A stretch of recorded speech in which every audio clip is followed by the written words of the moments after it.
अस्सलाम वालेकुम। Advance learning and skills में खुशामदीद।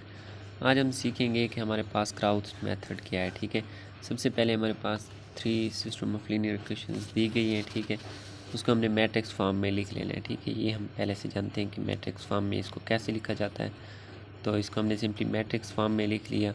यहाँ से हम ये जानते हैं A X is equal to B. ठीक है, ये हमारे पास A X is equal to B है। ठीक है, हमने सिंपली फर्स्ट यूज़ करना है स्टेप 1 में A is equal to L U. ठीक है, A is equal to L U. यहाँ पे इन क्राउच मेथड जो हम पहले 2 तरीके पढ़ चुके हैं उनमें जो एल था, ठीक है, वो सेम था। और जहाँ यू है ना, जो क्राउच मेथड में है, यू की जो डायगोनल एंट्रीज़ हैं वो 1 लेनी है। ठीक है, एल लोअर ट्रायंगुलर मैट्रिक्स लेने जनरल फॉर्म में, you upper triangular matrix with diagonal entries 1। ठीक है, तो सिंपली हमने अब इनको आपस में मल्टीप्लाई कर देना है। ठीक है, यहाँ से इनको मल्टीप्लाई करने के बाद ये मैंने वैल्यूज़ लिख ली है। ठीक है, यहाँ से L11 is equal to 2 compare करवाया, L11 U12 यहाँ से कंपेयर करवाया, ये 1 के इक्वल है तो यहाँ से U12 की ये वैल्यू आ गई।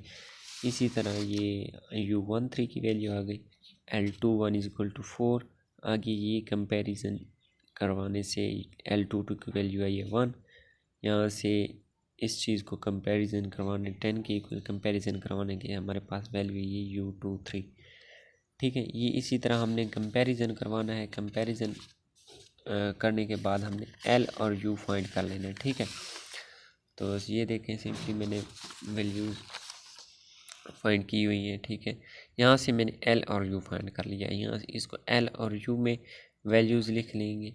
L और U में वैल्यूज़ लिखने के बाद हमारे पास दूसरा स्टेप क्या है। ठीक है, हम जानते हैं कि A X is equal to B है, तो हमने एक की जगह एल यू पुट कर देना है। ठीक है, एल यू पुट करने के बाद सिंपली हमने ये देखें, हमने ये नेक्स्ट स्टेप हमारे पास स्टेप 2 है, put U X is equal to Y. Y एक वर्टिकल मैट्रिक्स है। ठीक है, इनको आपस में मल्टीप्लाई करवाने के बाद हमने ये हमारे पास है यू एक्स, तो यू एक्स को हमने क्या करना है, यू एक्स को हमने वाई की इक्वलेट कर देना है। ठीक है, यहाँ से हमारे पास y1 ये वाली वैल्यू आ गई, y2 ये, y3 ये। ठीक है, अब हमारे पास ये है l और ये है y, L Y is equal to B.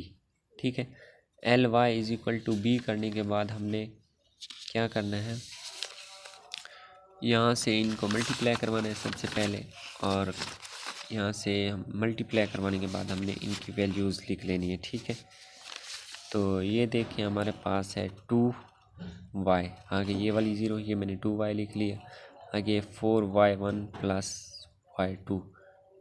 ठीक है, तो ये वैल्यूज़ मैंने इनको मल्टीप्लाई करवाने के बाद बी मैट्रिक्स की इक्वल लिख लिया। ठीक है, आगे कंपेयर करवाने से यहाँ से 2y1 इज इक्वल टू 11 है, तो यहाँ y1 इज इक्वल टू 11/2 आ जाएगा। ठीक है, इसी तरह और वैल्यूज़ को कंपेयर करवाने से हमारे पास ये वैल्यूज़ आ गई।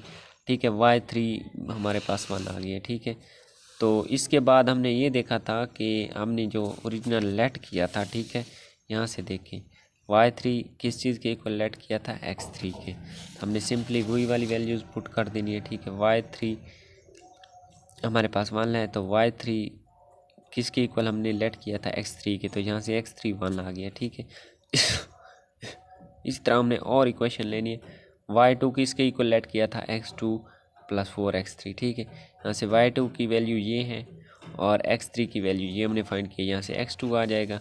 इसी तरह यहाँ से y1 हमने किस चीज़ के इक्वल लेट किया था। ठीक है, यहाँ से y1 की वैल्यू भी हमारे पास गिवन है, x2 और x3 की भी वैल्यू गिवन है, तो वो वैल्यूज़ पुट करेंगे, यहाँ से x1 हमारे पास आ जाएगा। तो ये हमारे पास सोल्यूशन सेट आ गया। ठीक है, x1 x is equal to x1 x2 x3, तो ये हमारे पास 3 2 1, ये हमारे पास सोल्यूशन सेट होगा। हमने अगर इसको सेटिस्फाई करवाना है तो क्वेश्चन के ओरिजिनल किसी भी क्वेश्चन में ये वैल्यूज़ पुट करके हम चेक कर सकते हैं।